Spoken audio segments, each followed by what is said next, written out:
Crioso, and welcome back to the Welsh History Podcast, episode 269, Nid oes bradwr yn y tŷ hwn. Last time we went down into the coal, into the heat and the gas and the darkness of the southern valleys, and we ended up, of course, at Sengheadneath.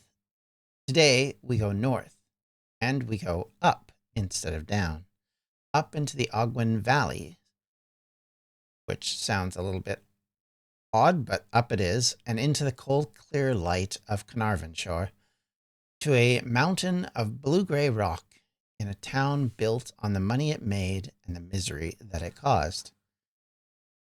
We're going to go into this in depth, but I just want to start off by saying, yes, this is another episode where we are talking about the physical labor of specifically men and boys at this time and the difficulties that around it, but in part because we're talking about labor movements here, it's going to be a messy bunch of things, and we want to build this so we get into talking about where this goes, which is in the establishment of the Labour Party and the establishment of what we see as the Welsh movement in Labour going into that period. It is a fascinating time in Wales, and it's something we need to pay attention to. So, because there is a habit when we talk about Welsh industrial history of letting coalfields speak for the whole nation, we get very hung up on it. I know there was a comment in one of the episodes where there was a discussion about leaving the farms to go into the corporate world. And, it's a decision that's made by people who are making it from a financial perspective, not from a perspective of whether it's a better environment, whether it makes more sense. I think we need to keep that into consideration. The decisions made by people in 1903 for 1890 or whatever are not decisions that might be made now, nor should it be considered to be a decision that worked to their benefit. It probably did from a financial side, but a lot of other sides, it probably wasn't a great life. But let's not kid ourselves. Farming wasn't exactly a delight either. It was a very hard thing to do. There was a lot of stress involved in farming that would go away as mechanisms came and became more and more involved, but they're not completely gone. It's still a hard labor job by every mean and measure. But if you compare farming in 2026 to farming in 1902, it's not the same. So I think that's something we need to keep in mind. So with all that said, let's continue, shall we? Of course, coalfields were enormous, but it wasn't the only thing in Wales. It was not the only fight. And in the north, in a landscape that could hardly be more different, another industry had built another kind of community, and with its own language, its own culture, its own unions, and its own long quarrel with the men who owned everything. Today, we're going to go to Bethesda. We're going to tell the story of the great strike at Penrhyn Quarry, which began on the 22nd of November, 1900, and it did not end until November 1903. 3 years this strike went on. It is, to this day, the longest industrial dispute in British history. It is a story about a single obstinate aristocrat and nearly 3,000 obstinate quarrymen. It is the story about a printed card that appeared in the windows of Bethesda's bearing the 5 words in Welsh, Nid oes bradwr yn y tŷ hwn. Nid oes bradwr yn y tŷ hwn. There is no traitor in this house. And it is a story about what happens to a community when the dispute goes on so long that it stops being about wages and starts being about who you are, who is your neighbor, and whether the two of you will ever speak again. Because that is part of why it lasted so long. Not the hunger, terrible as that was, the silence afterwards, and the bitter comparisons of every party. First, let's talk about the rock itself. Slate in northwest Wales is Cambrian and Ordovician stone, hundreds of millions of years old, squeezed and heated and folded until it acquires the one property that makes it precious: cleavage. That sounds kind of hilarious, but that's what it is. Welsh slate splits. A skilled man with a hammer and a chisel can take a lump of it and open it up like a book into sheets thin enough, roof a house, and hard enough to last 2 centuries in the rain. Something, of course, critical for a lot of houses in the UK. And the world wanted it. The second half of the 19th century, as cities across Britain and beyond exploded outward in terrace after terrace, they all needed roofing. And the best roofing in the world came out of a handful of Welsh valleys. By the 1890s, the Welsh slate industry employed something like 17,000 workers and produced 500,000 tons of finished slate a year. At its height, it supplied roughly a third of all the roofing slate used anywhere on Earth. Think about that for a moment. Wales did not just roof itself, it roofed Liverpool, Manchester, and Birmingham. It roofed Hamburg and Copenhagen. Welsh slate went to Australia, to the Americas, to anywhere a ship could carry it.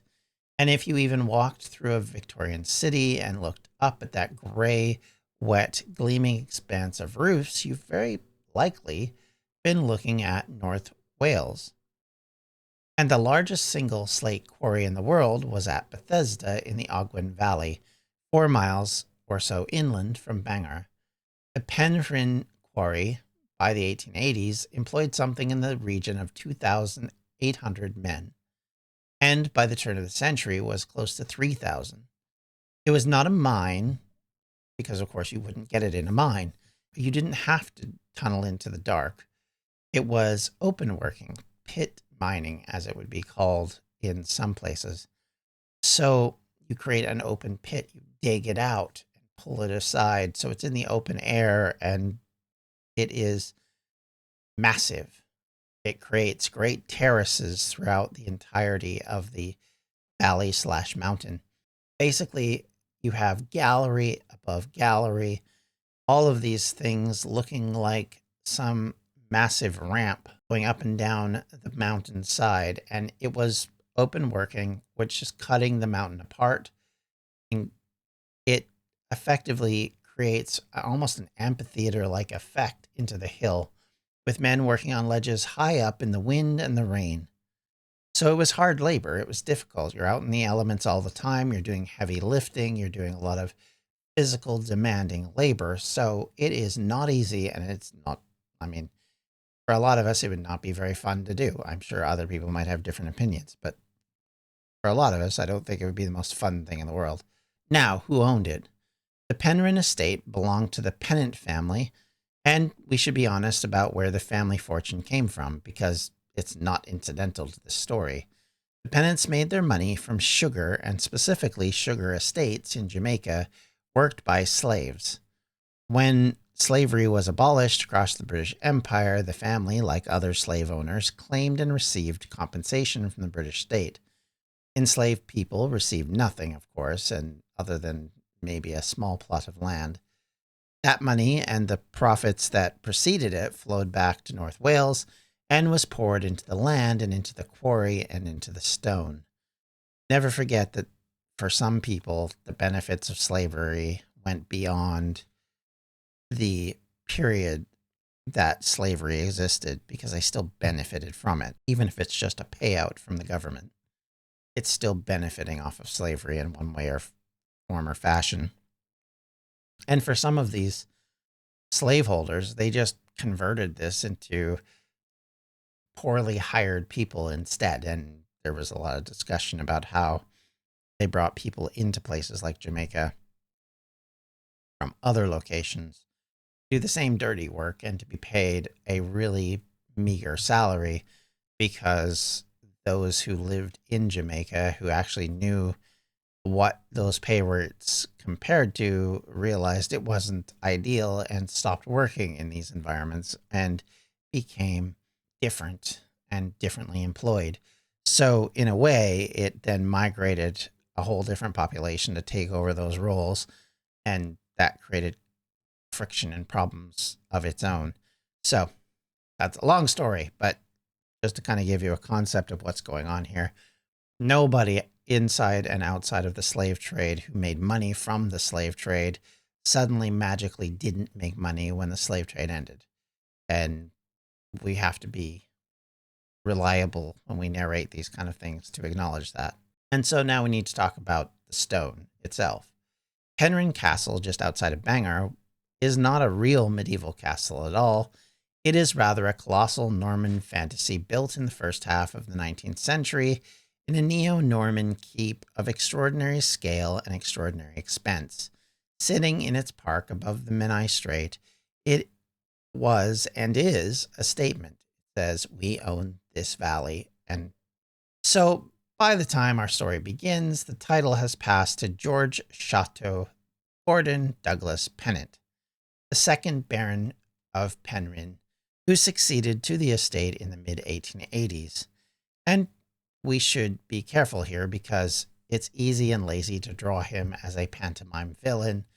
And of course, he wasn't simply a monster. He was, by the standards of his class and his generation, a conscientious landlord in certain respects.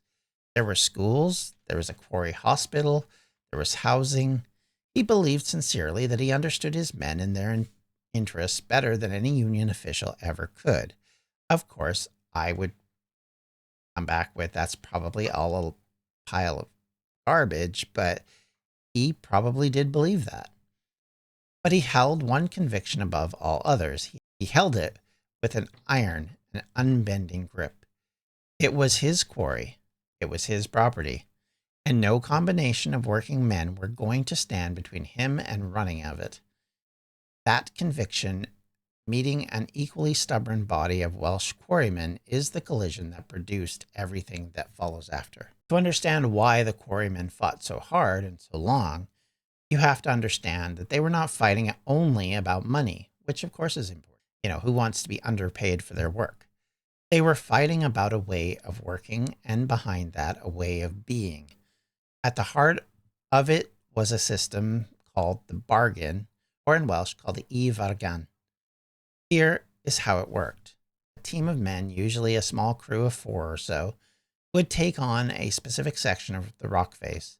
They would then inspect it, judge its quality, judge how good the slate was, so that they could win from it as much as possible, and also how much of it was rubbish and is something that they couldn't. And then they would negotiate a price with the quarry management for working that patch for the coming month.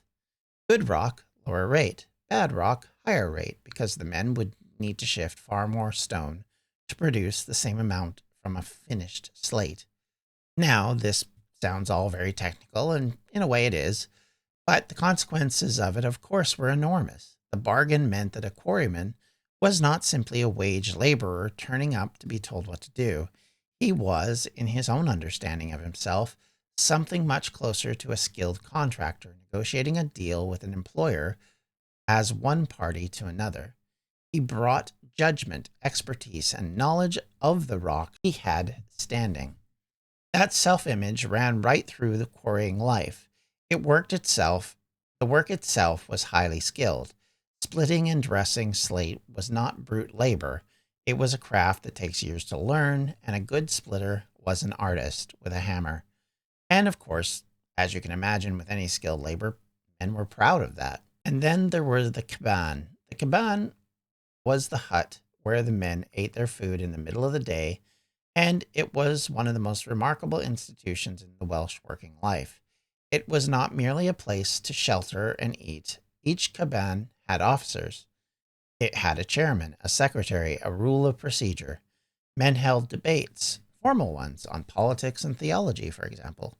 They read poetry and criticized it. They ran competitions. They discussed the sermon from the previous Sunday. Some cabanoi produced their own handwritten journals. A young man might learn to speak in public in a cabane, standing up in front of the men who would tell him bluntly whether his argument held any sort of water. Now, put that alongside the other pillars of the community. The language in the area is very much Welsh, overwhelmingly and confidently Welsh, at work, at home, in the streets, everywhere. That is the one thing that differs from the coal mines, where the predominant language is English. In the slate areas, it was Welsh. The religion, nonconformist. It was chapel-centric and intensely serious. The politics were liberal and increasingly radical. The chapel and the caban and the Eisteddfod, the choir, the union, were not separate things. They were the same community expressing itself in different rooms. And now, let's look upon the man in the castle. He's Anglican, English-speaking, aristocratic, a Tory, living in a neo-Norman palace built with sugar money, looking down the valley at the Welsh-speaking, chapel-going, liberal voting workforce who believe themselves to be skilled men with a right to negotiate. This is why the Penrhyn dispute became so much bigger than a quarrel about pay rates. To the men, an attack on the bargain was an attack on their standing as skilled workers, and beyond that, an attack on the whole dignity of the Welsh nonconformist community. In other words, the culture was wrapped up in the conversation. To Lord Penrhyn, the union was an intolerable intrusion of an outsider agitating between a master and his men. Keep in mind, master doesn't quite have the same connotations at this point, so that word usage is very much in vogue at this point, so keep that in mind. Both sides thought they were defending something sacred. That is precisely why neither would, of course, bend, move, or agree. The Great Strike of 1900 did not come out of nowhere. It was the last and worst battle in a war that had been running for 35 years. The first stirrings came in November of 1865, so nearly 40 years before the fracas that happened later, when somewhere between 1,200 and 1,500 men gathered on the hillside above Bethesda to launch something they called the United Society of Welsh Quarrymen. It collapsed, of course, almost immediately. But, as the historian R. Murphy Jones puts it in his study of the quarrymen, the society failed almost as soon as it had started, but an idea had yet been planted, and despite the most strenuous efforts of the opponents, it was not uprooted as an ideal or as a thought process. That idea took root properly in April of 1874, when the North Wales Quarrymen's Union was formed, beginning at the Dinorwic Quarry and spreading quickly to Penrhyn and other slate districts. And in that same year, men won something real. The first Lord Penrhyn, the father, accepted the accommodation with his workforce in what became known as the Penrhyn-Lloyd Agreement. It gave a degree of recognition and underpinned a minimum wage. For a decade or so, there was something approaching to a settled relationship between both parties. Then, in mid-1880s, the old lord died and his son took over, and one of the earliest acts of the second Baron Penrhyn was to bring the Penrhyn-Lloyd Agreement to an end. From that point, the relationship deteriorated steadily and then sharply. The new lord and his management wanted the union out. They regarded the bargaining system as an obstacle precisely because of the autonomy it gave the men.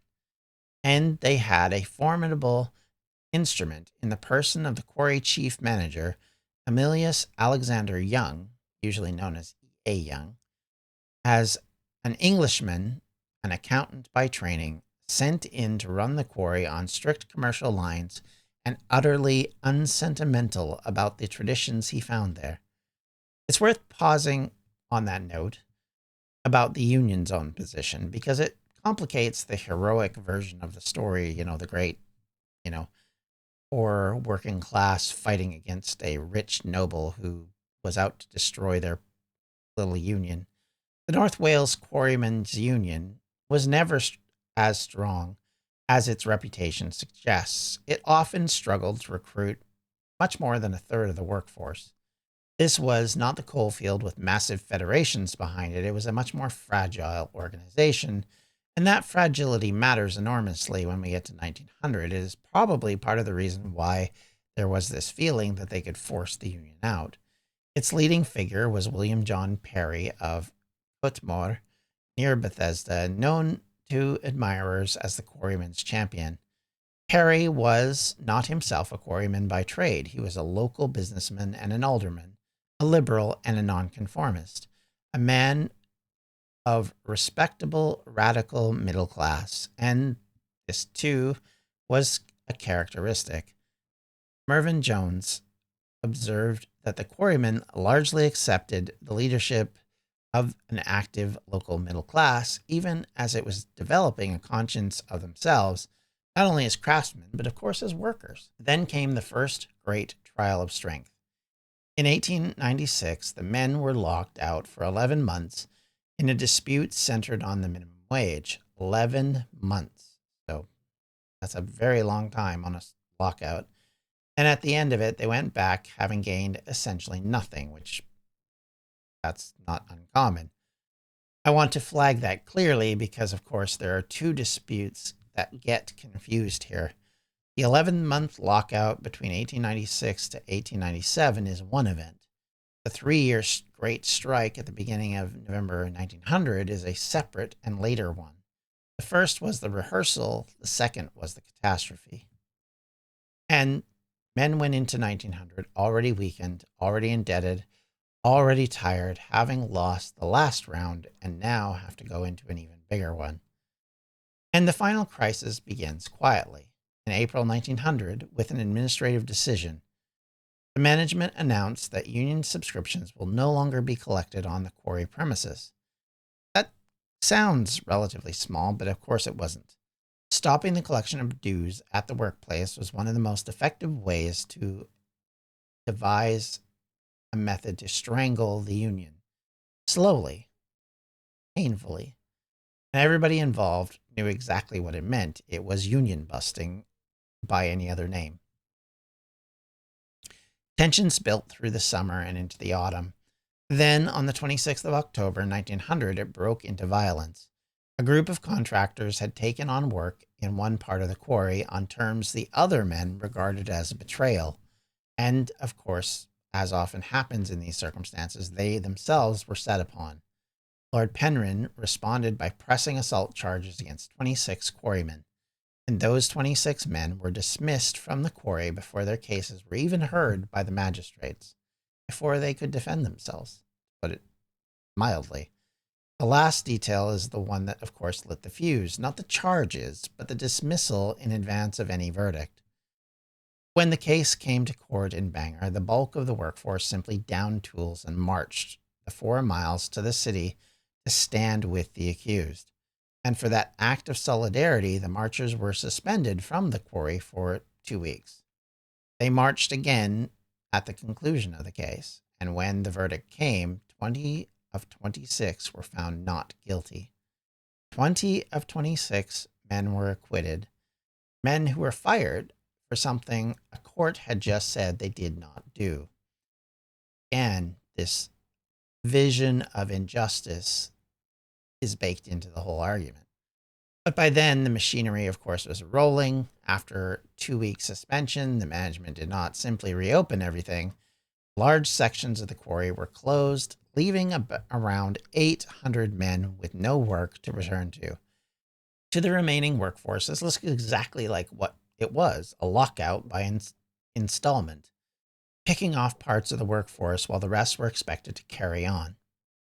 And so, on the 22nd of November, 1900, the remaining 2,000 or so men laid down their tools in sympathy for the 800. Something in the order of 2,800 men were now out of the quarry. They walked out, and they were not let back in. This is why historians are careful about the word strike. In popular memory, this is the Great Strike. And I will, of course, use that name because that's what the community itself called it, so I think it's pointless to get into debate about semantics. But strictly speaking, going back into the semantics, it was more of a lockout than a strike. The men withdrew their labor, and the owner then refused them entry, making their return conditional on terms of his choosing. That distinction matters because it determines who had the power in the end to end it. And the answer was only one man in a castle who did not need the quarry's income to eat. What followed was not a strike in the ordinary sense. It was a siege. The first months there were defiance, there was organization, there was even kind of exhilaration. Relief funds were opened, committees were formed, and crucially, the dispute captured the imagination of the whole of Britain in a way that few industrial conflicts ever have. Money came in from everywhere. Trade unionists across England and Scotland took collections, and gifts came to Bethesda were sometimes wonderfully strange. The most famous of them arrived from a firm in Ashton-under-Lyne in Lancashire, a Christmas pudding weighing 2.5 tons. A single pudding, weighing more than two family cars, hauled in on a Welsh quarry town as an act of solidarity. Children in Bethesda learned a song about it. In the middle of the bleakest winter of their lives, the town got an absurd, magnificent pudding, and they sang about it. I mean, they're Welsh. What else would they do? And it kept it going a while longer to have these kind of things happening. And then, of course, there were, speaking of singing, the choirs themselves. This is one of the most striking features of the whole affair. Welsh choirs, formed from the locked-out quarrymen, went on tour to raise funds and awareness, singing across Wales and England. Thinking about what that means, these were men whose entire community life had been built around the chapel, the Eisteddfod, and part singing, or choir singing. When the crisis came, they used that one thing that they had in abundance, which was their voices. They stood in halls in English cities and sang, and audiences who had never heard of the Ogwen Valley put money in the bag. There were surviving photos of the Bethesda choir with their treasurer Jeremiah Thomas holding the very bag of the taking they were carried in. The press came too. The London Daily News sent a young special correspondent to Bethesda, a 24-year-old man named Charles Sheridan Jones. He arrived to report and ended up a partisan, writing a series of dispatches that were collected in 1903 into a book called What I Saw at Bethesda. It is one of the most important eyewitness accounts we have of the dispute, and it is unashamedly on the quarryman's side, as you can imagine.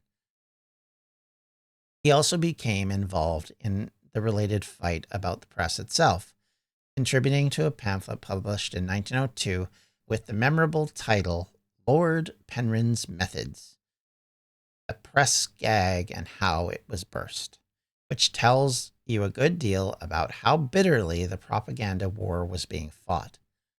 It was raised in Parliament, it was argued over in newspapers up and down the country, and for 3 years, an obscure quarry town in Carnarvonshire was the national political argument.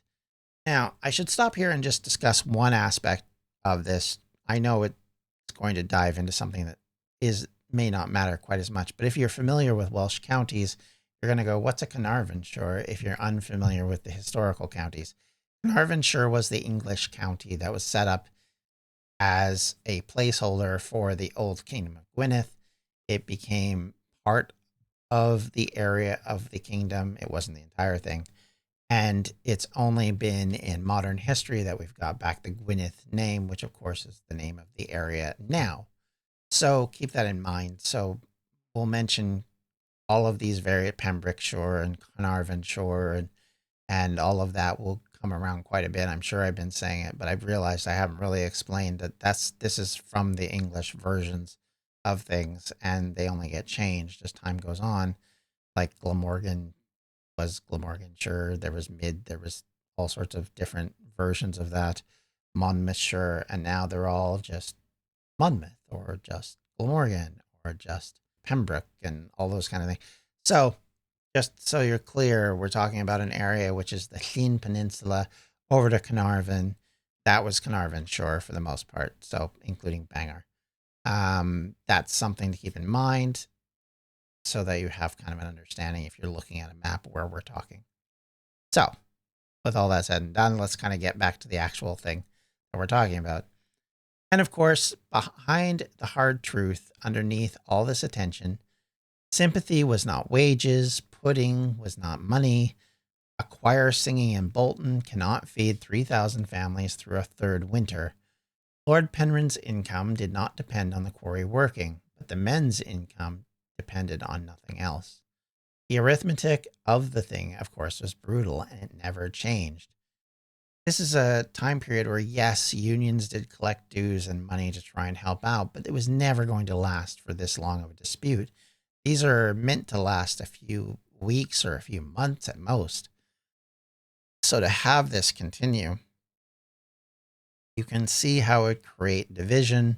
It would create problems both within the community and outside of the community. And the more it continued, the worse it would get. And of course, Bethesda at this point is hollowing out. Saturday market closed. Shopkeepers who had extended credit to quarrymen were themselves under threat and under financial despair. Poverty deepened into real hunger. There was sickness, and at one point, fever closed the schools. Families broke up, with men leaving to look for work elsewhere, sending back what they could, and men began in ones and twos to go back. Because of course they were going to go back. Of course there's going to be people who will cross the picket line. It happens today. It definitely would happen then. You're having to make a choice between your morals and your family. It becomes very hard, and it's a difficult choice. And I don't envy them because it is so difficult and so much harder in this period than it is later. And it leads to open conflict, obviously. On the 11th of June, 1901, about 7 months into the dispute, Lord Penrhyn reopened the quarry. It was not a general reopening. It was a selective, but it was deliberate. Notices went up, inviting men to apply, and those approved by the quarry office would be taken back. Approved. Each man who returned received a sovereign, or a gold pound, and the promise of 5% increase in their wages. The men outside gave that sovereign a name, and they've never forgotten the Ogwen Valley. 20 Gidfun, the pound of the tail, or, more correctly, the traitor's pound. And here we arrive at the heart of this episode, the idea of the title of the episode, that at the thing that makes the Penrhyn dispute different than almost any other in British history, because what happened next was not primarily a fight between worker and an employer. It became a fight between neighbors, between worker and worker. The strike committee had cards printed. 5 words were printed on it in Welsh, obviously. Nid oes bradur in y tŷ hwn. There is no traitor in this house. Every household still standing with the strike was to display one of these signs in their front window. Now, consider carefully about what that card actually does. If everyone has one, then the card in your window says nothing much. It's a show of solidarity, similar to like when people put up signs for the local sports team, or they put up a show of support for the English national team or the Welsh national team when they're playing in the World Cup. As an example, if everyone has one, then it doesn't mean anything. It just means support them. Its whole meaning, however, lies in the absence. The moment the card comes down from a window, the entire street knows about it. Instantly, and without a word being spoken, that is a man in a house that has gone back to the quarry. You did not need a picket line. You did not need a list. You needed only to walk down the road and look in the windows to understand what was going on. It was, in its way, a brilliantly effective instrument for solidarity. It was also an instrument of surveillance and of shaming aimed directly at the front rooms of people's homes. A small town where everybody knew everybody. And it operated every hour of every day for years. And it did not stop there. In June of 1901, lists of the Bradur, the traitors, were printed in newspapers, including the Ir Wiran and the Ir Echo, giving name and addresses so that anyone could read them, naming and shaming in cold print in the local Welsh language press. Of course, what then follows is ugly. There was harassment and intimidation. The very simple fact that they have, to use modern parlance, doxed those who they saw as traitors would, of course, bring issues to those people. Men were shunned in the streets. They had their windows broken. Public houses that served returning workers had their windows broken as well. So it affected people beyond just the workers themselves. Chapels split. And in a community where chapel membership was at the fabric of respectable life, that would cut very deeply. Families divided, brother against brother, father against son, and sometimes those families did not speak again for the rest of their lives. The authorities responded with force, as they often do. The chief constable of Carnarvonshire brought police into Bethesda, including mounted police, which at the time was a remarkable thing to do in an industrial dispute. Soldiers were stationed in the area, and a magistrate read the riot act to the strikers. For a period, this small Welsh town lived under something close to an occupation environment, and the numbers who went back are generally disputed. Obviously, that would make sense. Some accounts say about 400 men returned in 1901 at the reopening. Others put this figure that actually went back to work considerably lower, in the low hundreds, with the workforce made up of newly recruited men from outside who had no skill in the trade. I think that's probably wrong. Later in the dispute, the figures rise, with perhaps 700 back at work. And of course, I will point this out, that this number shifts because of the record you're looking at, the people you're talking to, and who is accountable. It's, in a way, think of it, I guess, this way. Whenever there's a sports riot, be it football or, an American sport where the fans get drunk and over exuberant and suddenly things go badly for the local community, there's always a claim that, well, it wasn't really our fans. It was just these people. And they aren't real fans. They're just troublemakers. Well, quite frequently, they are the real fans.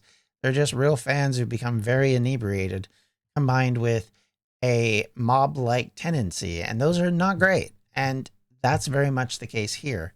You have groups that are effectively becoming more and more angry with each other. And you're adding a mob-like sense of justice being pushed.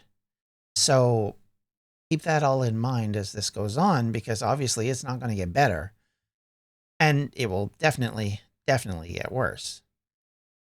And reality is that only a minority went back. The majority did stay out. And the line between them was drawn straight down the middle of a town, through streets, chapels, kitchens, and it stayed drawn for generations in some cases. Now, let's stop and do something that the story does not often get, which is to put the other case properly. Not because it was a case that I find persuasive necessarily, but because history is done well when it requires you to understand why intelligent people take the positions you disagree with. Lord Penrhyn's argument, and the argument of those who support him, ran roughly like this.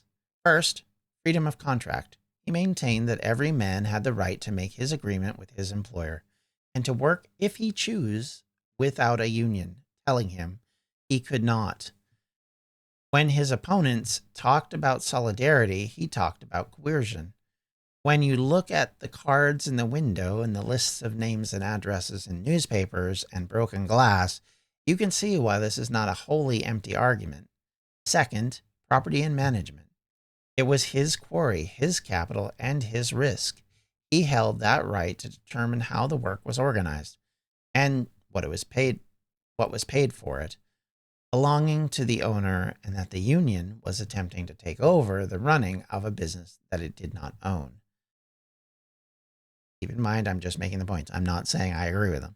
Third, and this is genuinely believed, paternalism. He and his supporters pointed to the schools, the hospitals, the housing, and the long relationship between the estate and the valley, and argued that the working men of Bethesda had been better served in their relationship than they ever would be by an outsider union organization.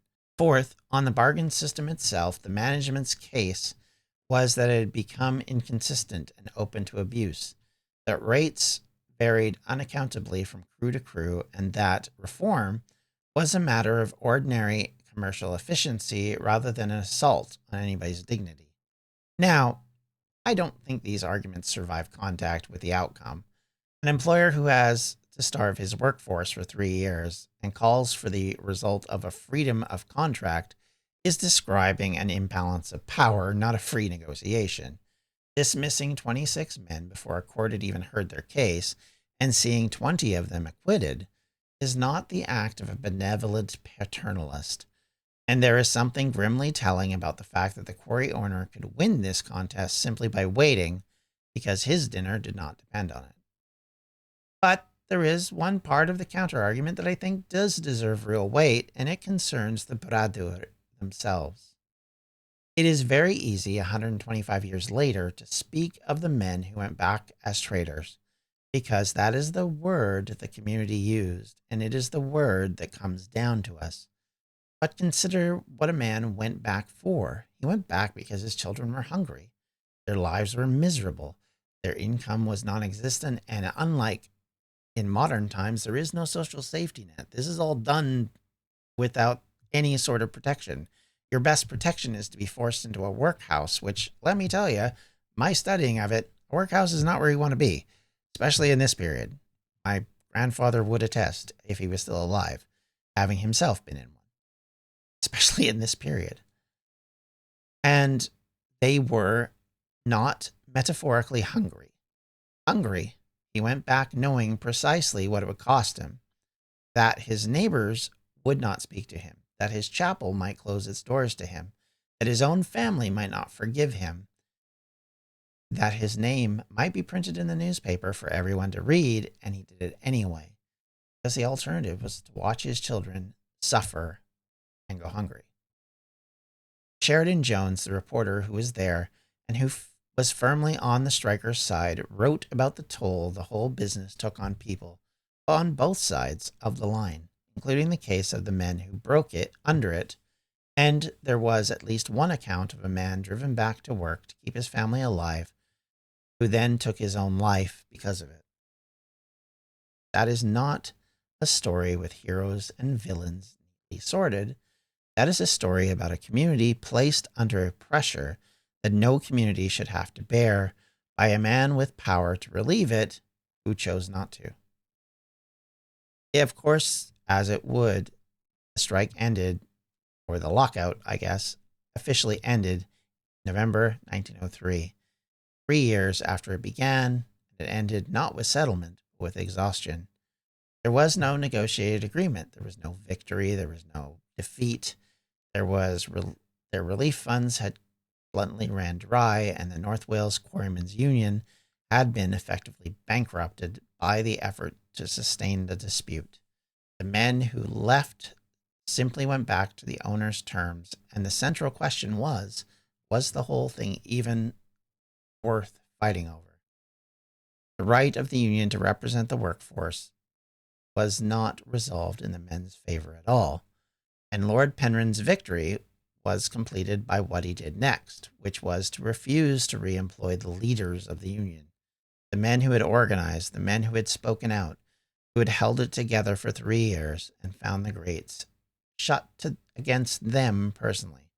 Many of them left the district for good, but the deepest wound was demographic, and it never healed. Somewhere in the region of 2,000 people left the Ogwen Valley. Many of them went south to the coalfields, to Rhondda and to Penrhyn, and the eastern valleys, where the pits were expanding fast and hungry for labor. Others went to England, others emigrated across the Atlantic. Think about the irony in that.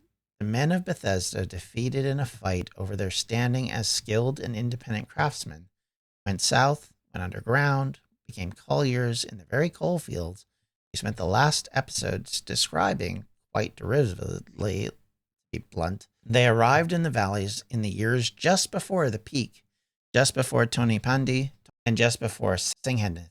Some of the men who lost at Penrhyn helped to make the militant South Wales of the Edwardian years. The two halves of Welsh industrial history that we tend to keep separate boxes in are in fact joined together as these families walking south with their tools created what came later. Bethesda never got them back. The town had run on close to 3,000 quarry wages now ran on a fraction of that. Shops had closed and stayed closed. Consequences were awful. There were attempts at something better. William John Perry threw himself into building a cooperative quarries, taking over smaller workings around the town to give locked out men somewhere to work that was not Lord Penrhyn's. Sheridan Jones was also involved too, arguing for worker owned quarries and on state lands. And in 1903, the Welsh Quarries Limited was set up with the backing of the Labour Member of Parliament, Richard Bell. It was genuinely a radical idea, and it deserves to be remembered. But the building trades turned down. The finances did not hold, and the venture struggled and ultimately failed. Perry himself ended the period embroiled in libel actions brought by Lord Penrhyn, surprise, surprise, with a public fund opened in 1903 to support his defense. And the industrial industry never recovered its position. 3 years of stopped quarrying meant 3 years in which customers found other suppliers and other material. Manufactured clay tiles were now coming in, and slate industry was limping along. It was battered by the First World War and declined throughout the 20th century. So, what do we make of all this? It's the real dichotomy with unionization and with striking and lockouts. It's so difficult because it's easy to jump on one side or the other, and everybody on the other side is always evil and problematic or against this or against that. And it's so manipulative in the way it's described quite frequently. So it's good to understand that there are both good and bad points to this. There are good and bad people on both sides, and that quite frequently the unintended consequences can be quite destructive. We're going to talk a lot about unionizations and this combat between the doers of labor and the beneficiaries of labor and what that meant. And it's going to be ugly. There's no way around it. It's just, that is the way it is. The Great Strike, of course, is remembered in Wales as the epic working class enduring. And it deserves that. 3 years is a long, long time to have to try and make things work in an effort to get your way. The fact that it failed didn't change that. It didn't end the understanding. It just, in some ways, kind of glorified it a bit as a modern day sacrifice in the face of very long odds. The community that tried to hold the line together, that tried to work together, but over time fell apart, suffered for that. The culture of the area suffered for that, even if there is some aspects of it that have benefited from it, including the loyalty and the acknowledgement of people towards staying together.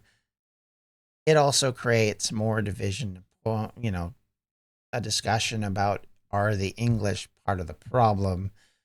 Are they the ones creating this because they have the upper hand financially and they're driving, the poor Welsh community into the ground in order to make every penny off of them they can? This is a common debate in the South as it is in the North at this point. There is this conflict between who controls what, where are they from, what language do they speak, and how are they measured against those locally. That is something to remember, and it will, if anything, keep coming up from here on out. The stubbornness of both sides is something to also keep in mind in the middle of what is obviously becoming so destructive. Rather than coming to a negotiated settlement, rather than trying to compromise, both sides hardened their position. They got more difficult, more awkward, more tiresome until finally one side cracked. That never works out well for either side of a debate. And it's one of the reasons why these kind of things do end the way this did, where things all got worse for everybody. And there was nobody who benefited from this in the long run. Even Lord Penrhyn, lost his business in this process slowly but surely. I mean, that can't have been great financially for him in the end, even if he had other money coming in from other places. If there's one thing I know about rich people, they like to get more money. So losing out on that probably hurt, but his principles maintained over the hurt, and the stubbornness maintained over the hurt, and the unions, in the face of reality, continued to hold out as long as they possibly could until they could not hold out any longer. And of course, all of this then just creates an area that's very split and very troubled, where many people for a very long time would talk about it and would hold grudges and continue to be frustrated and irritated and upset about something that happened in the past, something that had direct living consequence for people going back to, people like my grandparents would have known about this. It would have been a story told. They lived not very far away from where this happened. So for them, this would be another line in the sand between Wales and the powers that be, whomever the powers are. Not that I heard about it. I'm going to be clear. This is not a subject that was ever brought up with my grandparents, but it is something that could have been. Certainly, it would have been with other relatives for sure. But we're still talking about that's 100 years ago plus now, and now a lot less of that population obviously is going to be around. But those who came after them, who still heard all the stories, whose parents were affected, would continue to pass all this down. And of course, it would shape everything in the community in the process. The traitors would be seen as continuing to be people you don't want to associate with. There would be people that would definitely come to that opinion. You just have to look at the way we are tribal as humans, and you can see why this would have continued for quite a long time. And because it went beyond just being an industrial dispute into a community dispute, that's where it becomes so much more bitter, so much more difficult to avoid. In November 2000, 100 years after the walkout, a memorial to the strike was unveiled in Bethesda, organized by the Transport and General Workers Union, which inherited the mantle of the old Quarrymen's Union when the two merged in the 1950s. It took a century to build, and that is not an accident. It is not neglect. It took that long because a great deal of that century, the wound was still too raw to put up monuments to it in a town where descendants of both sides still lived side by side. At the end of the day, the last thing I want to leave you with is we began this episode by talking about the coal fields, and it is not the whole of Welsh industry, certainly not in history, and of course it isn't. But look at what the two stories that we've talked about have in common.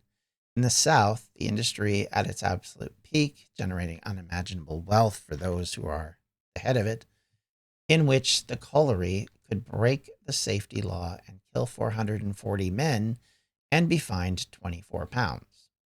Made that very clear last time. In the North, the largest slate quarry on Earth, and an owner who could lock out 3,000 men for 3 years and win simply by outlasting their children's appetite and their ability to hold out. It is a different rock, different language, and in some ways, the same equation. The men in the cabane debating theology, the men in the coalfield building their federations, were reaching from opposite ends of the country for the same conclusion, that the people who did the work ought to have the same say in the terms of it.